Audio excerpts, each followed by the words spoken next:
January 26, 2016, Commissioner for the Las Vegas Centennial Board meeting. And agenda item 2, are we in, oh, do we want to take roll call first? Yes. So that's why we are in compliance. Thank you very much. How you doing, Mayor? I'm here. I didn't get stuck in the snow. No kidding. Okay, yes, I'm here. Commissioner Arnold? Excuse. Commissioner Barlow? Excuse. Commissioner Brown? Present. Commissioner Bryan? Present. Commissioner Cochran? Here. Commissioner Feldman? Commissioner Hilton? Here. Commissioner Pike? Excused. Commissioner Rollencotter? Hugh Senate representing Commissioner Rollencotter. Thank you. And Commissioner Stoll? Here. So we have to form. You do have a quorum. Wonderful. Okay, is that, yeah, you agree? Yes. Okay, agenda item 3, public comment during this portion of the agenda must be limited to matters on the agenda for action. If you wish to be heard, please come forward and sit at one of the places with the microphone. Give your name for the record. The amount of discussion as well as the amount of time any single speaker is allowed may be limited. Hearing and seeing no brave soul, we will move on to agenda item 4. And it's so nice to see Hannah Brown. For those of you who haven't noticed the street sign in front of City Hall on May, this in fact is the lady. We have honored her so proud. Many, many pictures. And my pictures circulated all around the country. Well, Yeah. Good. Yeah. Social media go. Has MapQuest been notified? And You know, they should have. My It's gosh. everywhere. Boy, I'm gonna cancel my subscription. I if know. don't have it, yeah. I know. Yeah. Arnold's here. Am I anywhere? Next to me. One side is place. Switch. Ryan Huh? Arnold, could you switch? Oh, this is I'm mine. in the wrong place? Oh, I'm sorry. I'm sorry. Here, we got. You don't want to be me. Okay. Okay, now an approval of the minutes for the regular board meeting on November 30th, 2015, the special meeting of December 14th, 2015, Centennial Board meeting, please. May I have a motion to approve? Second. Thank you. Any disagreement there? All in favor, please signify by aye. Aye. Motion carries. We move on to the 4. When is it appropriate? I'd like to read into the record notification from Tim Cashman to Mayor Goodman.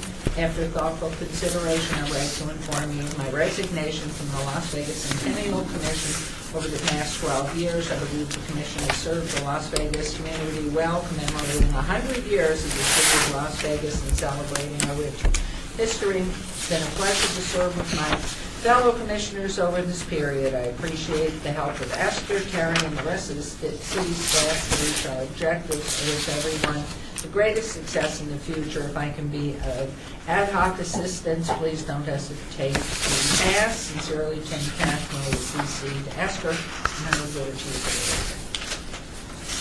So just let you know. And if anybody has suggestions of whom they feel might be good to consider, I think we have a second vacancy too. So please call Esther and then we'll go from Who's the other vacancy you're on? there. We may be filling Ellen Feldman's position since he's not able to come to the board meetings, and then we're hoping that, well, let me not say hoping, but Rusty may be resigning for the board so that you can sit on and be one member. Hey, that's good. We would have, Are we going to give him a vote too? I'm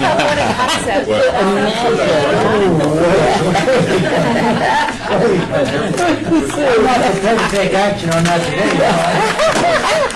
Mayor, just a point of process, if I could go back to item 4. What did we approve on item 4?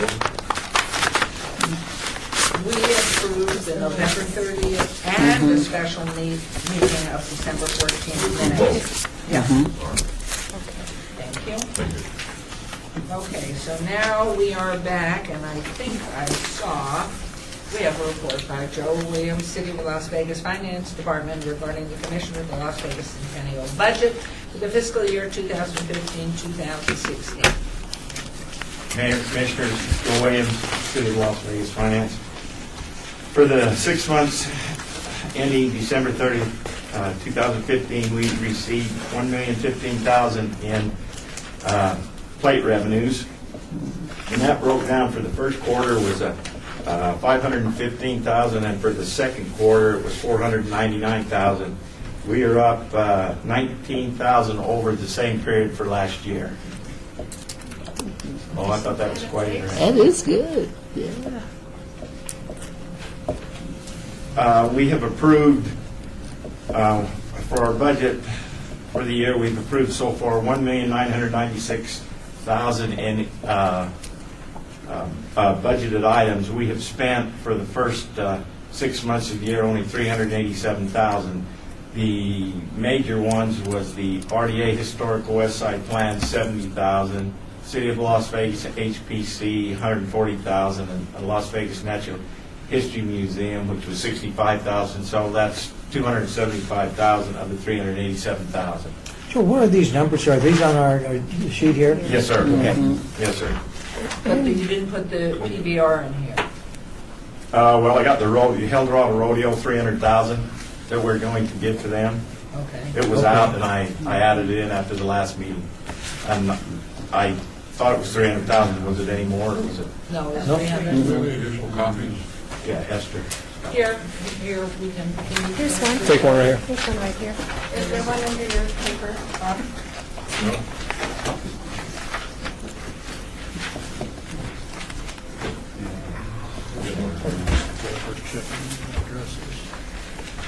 Okay, I projected that we'd have about $784,000 remaining for the next 2 quarters on the plate revenues, but I looked at the same time for last year, and if we would collect the same amount as we did last year, that would be another $150,000 we should collect. So if we stay even, and it appears so far this year that we have exceeded the prior year, so we could be another $150,000 on that.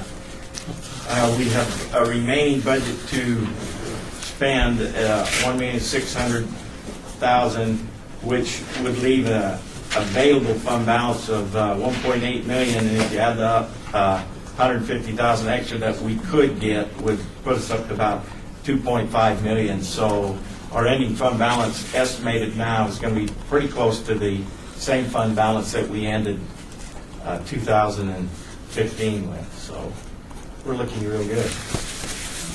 Any comments, questions? Question. Yes. Do we have does the DMV give you any sense of those people that, new people that have not had a license plate and the people that are dropping off? Do we have? There was a lady I tried to contact from the DMV, and I never had very good success. I think Esther contacted her. Did she send anything back to you? No, according to the girl we talked to, they need money in order to pull the report. The last report that I gave that just shows the breakdown of everybody's plates, that's all she'll give me, but she won't give me any more detail. Esther, one more time on that. I missed the point. They won't provide this information? Yeah, they gave us, a couple of months ago, I gave you a report that just shows the Centennial plate and all of the other Right. plates, but that's as much detailed as they would give me. Yeah, they won't give you a breakdown between new plates and renewals unless they do some research, and then they're going to charge you for that. So I don't know. That's if you want to outrageous. approve to pay for that. That is outrageous. No, I think Isn't that public record anyway? Yes. It should be, but the state won't. They won't give it to you. Well, it depends who you ask. They wouldn't us, so. They won't give it to us. Never happened, right? Well, there are ways of getting that information. But you know what? It all depends if they're keeping it, because is it a question of initial registration in the state? They probably could provide that real easily. Is it a person who had a Lake Tahoe plate and is now switching the Vanity over to a Las Vegas plate? Vanity to Vanity, I don't know if they record that. There's all sorts of twists to it, but I'm sure that they can provide it. It's just they have to be asked by a legislator. Yeah, because when I ask for the number of new plates per year and the number of renewals, and they wouldn't or couldn't provide that. I think it's But more that along the seems line. reasonable, though, I don't you know, have time today to, to do that. I think Senator, that's what's your important for us to suggestion? have. Right. I mean, this isn't just make work. We need to know, I mean, whether or not the base number is declining because there are those who have gone up, you know, to the big city in the sky, and how many are new folks that are coming on in? I mean, that's, Is that incorporated, by the way? Did you say? Big city. I like, well, that would be neither fun. one of us is called upon to participate in So who are you recommending that we contact? to Your put Honor, forward- I would think that somebody ought to call the director of the Department of Motor Vehicles and say, this is not just a frivolous request, we need it. Obviously, Your Honor, or the councilman there would have, you know, an additional stature, and then I would think in a come-to-Jesus moment, one of our state legislators, pardon me, strike that, I mean, in a moment of somber reflection. Well, he's too spiritual today, isn't he? I mean, If you might, would you volunteer? Yay, hi. Thank you. Yeah. Okay, thank you. Member- Madam Mayor, the thing that's really frustrating to me is when you think of all the millions of dollars this license plate has raised, and we see Right. our side of it, and they get a greater share than we do, and they can't do more than that for us. It really is stunning. I mean, That's a good point. We You know, go they are ahead, getting- Assemblywoman Frank, if you'd be good enough to just get back to Esther and let us know or if we need to go higher. people hate the Just call the LC staff, they'll get it for you. I know. You don't even have to call the Right. DA. That's the kind of stuff. Thank you. Supporting the So report, do we need a motion to approve on that? It's not an action item. One thing is to what question to ask though, and that is, how do you slice and dice it? You know, do you have, Boy, that's good. you gotta have, it'd probably be eight different ways that you would receive it, so somebody may have to program in order to get an answer. Thank you. That could be. Thank you. Okay, agenda item 6, we have a report from Marlene Adrian, Women in Diversity regarding the final book from Dr. Sarah Ann Freddie Knight. And if you'd like to Thank go you very ahead. much. As many of you know, Sarah, And if you would repeat your name for the record, please. Dr. Marlene Adrian, representing Sarah and Knight Preddy and the publication of her book. We had, at the last meeting, we had given a report that indicated the book had been printed and that we were making an errata page because a couple names were not correct and had put those in the book. The only final thing was to do the distribution. I had talked with a few members of the commission here, as well as Sarah Ann's son and other people who were in the West Las Vegas community. We all agreed that the books would be given complimentary to everybody who knew Sarah Ann or was involved in some way or another, or was a member of the public libraries, the museums, and the school districts in the state of Nevada. We have distributed all the books. We have about 100 books that are left in case we missed a few here and there, and there are two libraries, Imagosa and some other one, I never even knew the name of the city in this state, that we're going to give to them. So we do have a few- Searchlight, that's it.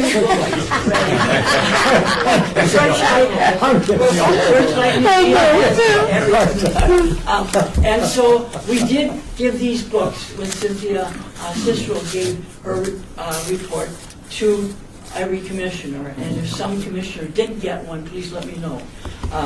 We are fortunate to help you with your deficit.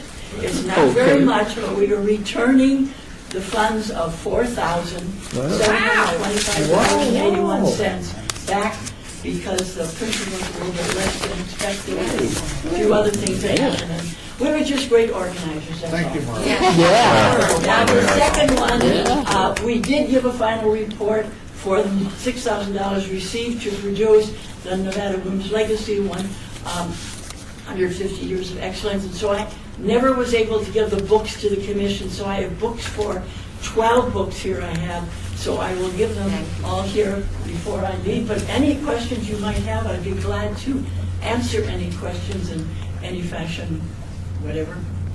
I'm sure you have these in our libraries, in the public libraries, in the university. Public Community libraries college. and the colleges and universities. In case we've missed some, we're going to be double checking here and there in case somebody said they didn't have the book, or the book got lost in the mail or in delivery or something. But we did distribute to all the public schools, the public libraries, the museums on the major list that are members of the Nevada State Museum Association and the Nevada Library Association. But we have about 100 books of Sarah Ann's left. The Nevada Women's Legacy books are virtually completely gone. Again, they were all given away free. And we are hoping for the Nevada Women's Legacy that we will have a PDF within 1 year that will be put on the website, and then persons can go, put it on their computer, look at it, and read it. It will not be the high printable quality, but it will be a PDF that will show very, very well on that. Well, I think, Mayor, hats off to Marlene for picking this project up as it was starting to falter. Yeah. For getting it done and making nearly everybody happy, along with the commission, and bringing back $4,000. I know, she's wonderful. Awesome. Did you sign these? Yeah. Marlene, I know, did you huh? sign I them know, yourself to yeah. us? I didn't sign them. I'd like sign, please. This is kind of like winning the trifecta. There you go. You don't want the one. There's one more. We passed We them have a out. library here in the city. Not that I'm aware Well, of. let's make this the first start of having a library. City Hall. She does deserve it. She really does. She does a lot of work. And have fun with it. We're going to start, this will be the first thing in.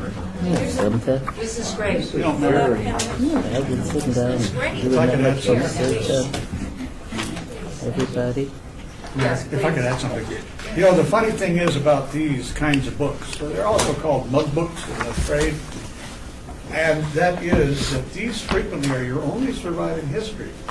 It's not the academic history, it is not the local oral history. What is printed in these become, well, our most famous history books for the first 100 years, or the first 70 years of Nevada's history, are mug books. So people get a chance to see these things and they learn more about the society than any others. And it frequently is the only thing that survives because people bought them or people were interested enough to contribute.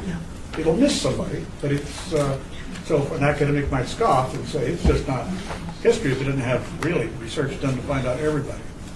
So it'll miss a few people, but it's got a lot of people, and that's really the I think this is fabulous. I think the Centennial Commission should have a library, and this is the first book in it. Somewhere. I don't know where the it is. historical society. Figure that out. So anybody who wants their book signed by Marlene before she goes, let her know. Okay, and you And might thank you, this is want to awesome. focus on page 265. Is that you? 65. 265, all right. Okay. Our attention is drawn to page 265.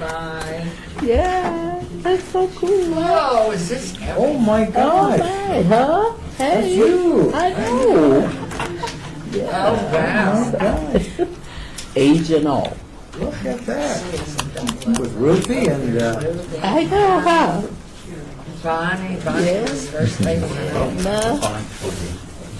Wow, this is beautiful, thanks, Bonnie. Yeah. Okay. It's a great report, we're thrilled to death. Yeah. Thank you, Marlene. And a return of $4,000. I know. Okay, we have a report by Jonathan Ullman, Executive Director, CEO of the Mob Museum regarding the Mob Museum grant update. How many visitors have you had so far? So far in 2016? Oh, for, No, I meant overall. Come on now. roughly 1,030,000. And they No, said actually, it you know would what, I'm never short, work. I'm shortchanging. It's about 1,040,000. Okay. Not fabulous. We ended 2015 at 322,000 and change, which is 50,000 more than 2014, Awesome. which was 50,000 more than 2013. So, Okay. So behind you, is it being shown something? Not yet. Okay. Jonathan Allman, Mob Museum, thank you, members of the commission. Want to remind you all that last August you very generously funded our educational outreach program. We're here today simply to give a status update. We've been very busy and have made a great deal of progress in getting this program ready to launch. So I wanted to point out a couple of key ways in which we have been moving this forward. One is you should all be aware that in addition to the support that you kindly gave towards this endeavor and the resources that the museum is putting against it, we've also been successful in getting some other contributions. So we received almost $20,000 from the Reynolds Foundation for outfitting the mobile exhibit component of our vehicle. We've received a commitment of $5,000 from Bank of Nevada to sponsor visits to Title I schools. And we received our first vehicle from Jim Marsh Kia as an in-kind contribution. So those are all wonderful signs of progress. Equally, if not more exciting, is the progress we've made on the staff side and in terms of actually developing the content of the educational outreach program. So I want to introduce you to, there are several staff members from the Mob Museum here. Of course, you're all very familiar with Jeff Schumacher, who's the Director of Content, who oversees this part of our museum's work. Kimberly Kimdake, who's our Director of Development and helps us engage the Commission. And then our newest member is Claire White. Claire, we've been fortunate in bringing back to Las Vegas. She got her undergraduate degree at UNLV in history. She went on to South Carolina to get her master's degree in public history. Then she was doing educational programs at the Nantucket Historical Association before coming to us. So she has wonderful formal academic training in the subject matter, as well as experience in the museum setting, working with schools in particular. And Claire is going to give you all a taste of the programs that are currently being booked. So, Claire, please. So I brought some show and tell. This is one of the 2 trunks that we have already fabricated. And this trunk is all about Las Vegas history, so I thought it would be a good one to bring with me today. I didn't say my name, Claire White, Modern Museum. You also have these folders in front of you that have the pilot brochure, as well as some of the curriculum for the first 2 programs that Claire has created. So the first things I'm going to pass around here while I'm pulling out some other things from the trunk are actually a couple of old Viewmasters. Who remembers these? This one going in this direction is of Las Vegas in the 40s, and this one going in this direction is of Hoover Dam in the 40s. And so we will be using objects like those Viewmasters and like the other things that I'm going to pull out of this trunk here to illustrate the history of Las Vegas and to give children a literal hands-on approach to history. But it's more than just show and tell. It's a lot more than just fun and games. All of our programs are Common Core aligned, as well as Nevada Academic Content Standards aligned. So we are making sure that it fits in with what every school, public and private, elementary through high school, needs to teach. We also have done as much looking into what it is that teachers really are teaching, not just from a standards point of view, but what they need help with. So, for instance, Las Vegas history, when they teach it in the 7th grade, when they're learning all about Nevada history, one of the main focuses is on Hoover Dam, and that's such a big part, obviously, of Nevada history, but the connections to Las Vegas history more narrowly and then U.S. history more broadly is so important. So I have some old postcards of Hoover Dam. We also have a number of souvenirs from the dam project, and Commission member Bob Stoddall will recognize some of these things as they were gifts that he gave us generously to include in the trunk. Claire, are these all on loan, or are they all gifts to the? These are all gifts. Everything that we've got is gifted to us and that we can use in perpetuity in the classrooms. The last two things I'm going to pull out, we've got so much, I don't think it makes a lot of sense to show you everything, but I have to show you a good selection here. We have a Las Vegas High School yearbook from 1937. Well, we actually have a handful of them. I was only a sophomore. The senator and I will be happy to sing the fight song anytime you need to hear it. Wonderful. And people think we're loony because we remember all the words. Okay. Well, I am a Las Vegas Academy graduate, so though I don't have the same connection, I certainly have the same connection to the physical space. Okay. And then the last thing here is a Lionel model train of one of the boxcars that would have been going through Las Vegas in 1905 when the city was founded. So, you know, I hear some of the excitement going around the table as these objects are being passed around. And that's exactly what we hope to elicit out of students. I've seen those around.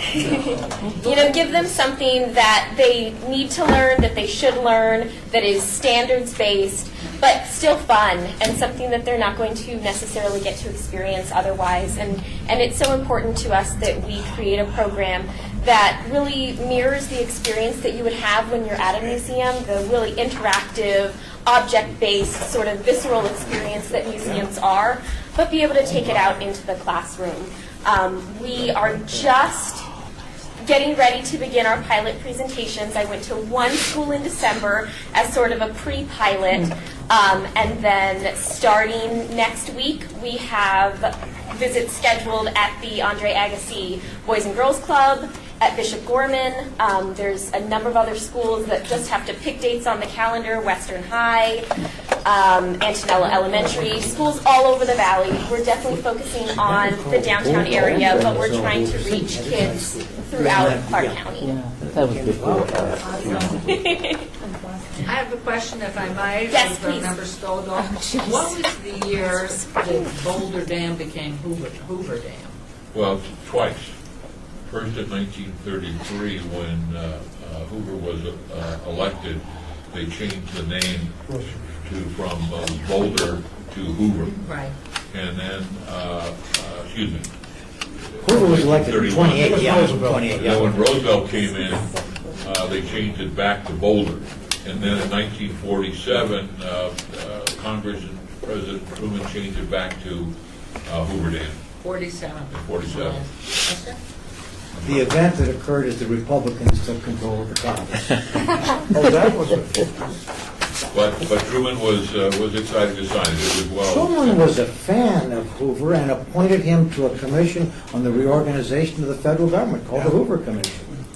They also did a good He job. thought very highly of Hoover's organizational They skills. need to go with It's a you. colloquy. Oh, I know, huh? Colloquy among Well, think the Bob we've Museum's tried to capture enough Bob Stoddall, so we'll have to capture all the other commission members. They did a great job doing picking things out. For example, It's in great these things. condition. The kids nowadays have the electronic versions of this, and to see this like the beginning, they all have still have yearbooks. Part of the It's really a great job of the material that they picked up that the kids can identify with. Claire, where did the yearbook come from, if I might add?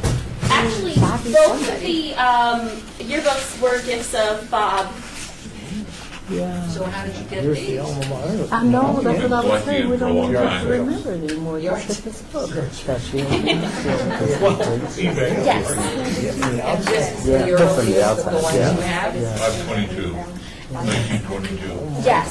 Oh, yes.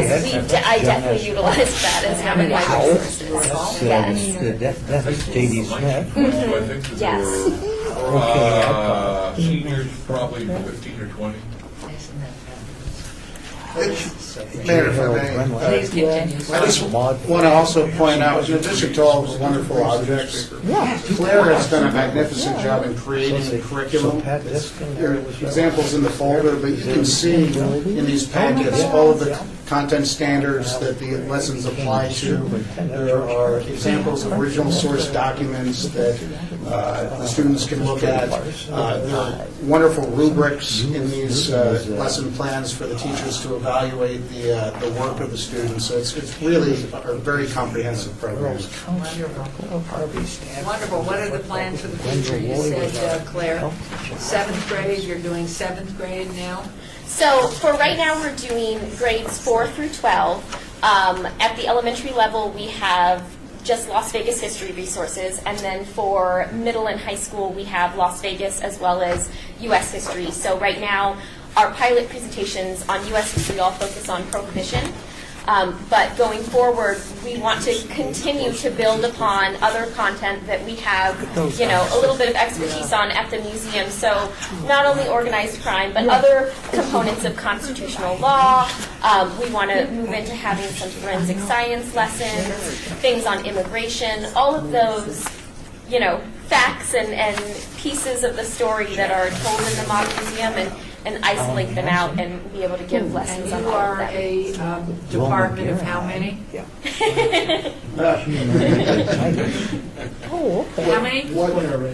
Just me, plus Jeff, and we have 10 part-time educators that we are training to do these programs as well, and hopefully we will just grow from there. And do you go to the schools or do they come to you? We go to the schools. We have a vehicle that we can put these trunks into and travel to the schools.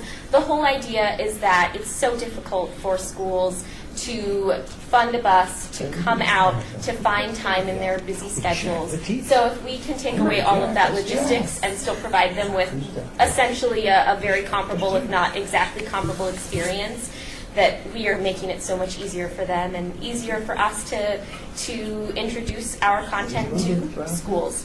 It's absolutely incredible. This postcard was a penny postcard, which Yes. is what they were in the old days, because they were called penny postcards. And this one, however, has already gone up to 8 cents. They were called penny postcards. And what's interesting, too, is to look at the level of water in Lake Mead. I got to tell you, I was just talking to Bob about this. This postcard is so unusual to me because this is 2 African-American males fishing for bass. I don't think I've ever seen a postcard. Especially since there were probably only about 100 African Americans here then, yeah. I don't know what year this was, but What's the code on the bottom? Other side. OB? OB, that would be 1940. Wow. Stop showing off, Bob. But that shows, you know, He you would not sleeps and see breathes that, you know that. Look how happy he any is. promotional in this town. So this sounds great. So we'll be excited to bring back another update after we've I been know, out huh? in the school district. Yeah. Thank you, everyone. Thank you so much. Great, great report. Good luck, Claire. Count on us now. And of course, Senator Bryan and Member Stoddall, all the time, one-way line today. Okay, agenda item 8. We have a discussion, possible action regarding a grant request in the amount of $107,462 from Assemblywoman Heidi Swank, Nevada Preservation Foundation, to create an online archive containing the body of work of mid-century architect Louis Taylor. Good afternoon. Thank you for your volunteering to help us with the tracking of our place. Yeah, no, I'm one for data. I love to know where the money is. Can't make any good decisions without good data. So I'm happy to help. So I'll just launch into You have to start off again. Yes. So Heidi Swank, Nevada Preservation Foundation. I also have with me today Victoria Fong, Insight Studios, and she'll be doing the last part of the presentation. So I'll just start off. I wanted to just talk a little bit about Mr. Taylor. So as many of you know, he is the architect who designed the Desert Inn Casino. He was brought here by Wilbur Clark when Mr. Clark and Wayne McAllister came to some artistic differences about what the Desert Inn should look like. And Mr. Clark fired Mr. McAllister and instead brought in this young guy of 25 years old from LA to finish the Desert Inn Casino. So you see this photo here. This is Hugh sitting by the pool of the Desert Inn, and you can tell it was just completed because the sign isn't even turned on yet. And he was 25 years old when he completed that project. Crazy. So he, If I might, Senator Willett, he designed that sign? This is he designed the building. The whole building. Mm-hmm. That was how he got here. He was doing apartment buildings in LA and caught Mr. Clark's eye, and the rest was, as they say, history for us. Was he from Southern California? Did he grow up there, or? He was born in Utah, and his great-grandfather was one of the presidents of the Mormon Church. But then he strayed from the fold. At the age of two. At the age of 2, yes. I know him pretty well. So, yeah, but he lived. He grew up in. He was born in Utah. But only lived there for about 2 years, and then grew up in LA. So he came out here, and he stayed here until his death just this past October at the age of 91. And so his career spanned from 1946 to 1989. The vast majority of his buildings are here in the Las Vegas Valley. And the archives that he gave to us, to my nonprofit, are about 1,000 projects, which is about 5,000 to 6,000 drawings, roughly. And there are an array of famous names attached to many of those drawings, as you saw in the grant proposal. But also for him, designing tract homes was equally important. And from having these archives, we've learned that much of the Southridge neighborhood was designed by Hugh Taylor, which we didn't know before. That's where you live. So this is one of the most complete historic architectural archives in Nevada. And he was among one of the most prolific architects in this era. We all know Zick and Sharp did a lot of commercial properties. Hugh did almost all residential, and a lot of it. So only with our discovery of these archives have we really learned kind of the reach of Hugh Taylor in the Las Vegas Valley. And we've been working really hard in the past year and a half to get the word out there. And we've gotten some success. In March, UNLV will be posthumously inducting Hugh into the Artist and Entertainers Hall of Fame. We're very excited that he'll be getting that recognition, and I'm sure his family will be driving in from Utah as they usually do for his events. So this project would be to move much of his archive online so we could make it accessible to the public. Right now it sits in file cabinets, not getting a lot of public attention at this point. But before we can start to move things online, the first thing we need to do is rehouse what we have. Currently, the drawings are in wood flat file cabinets with about 200 drawings per drawer. It takes 2 people to access anything in the archives. We would like to move them into metal flat files and acid-free folders so they're much more easily accessible. And then we would also be moving, once they're in the flat files, we have an agreement with the Nevada State Museum. They will go on long-term loan to the Nevada State Museum, where they have state-of-the-art storage facilities, and we're going to work with them to start a national outreach to bring in researchers to work on the archive. So the first part of the archive will be the project archive. So we had chosen to go with Past Perfect museum software, and the reason we chose it was that it's very good, it's economical, but also it's what's used by the Nevada State Museum, so that we can have this nice collaboration where we will be building the database on our website, but the data can easily port over to theirs once the flat files are over there. So this is the core of the archive. What you see in the upper left is all of the information that we'll put in on these 1,000 projects. And this won't include the architectural drawings yet. We anticipate that scanning in 5,000 very large architectural drawings will cost about $500,000. And we are looking at a grant from the National Endowment for the Arts for that once we get this portion of the project finished. So this is just inputting the information on the projects. So the square you see on the left, that website, that will be accessible to the public, but it'll be much more technical information.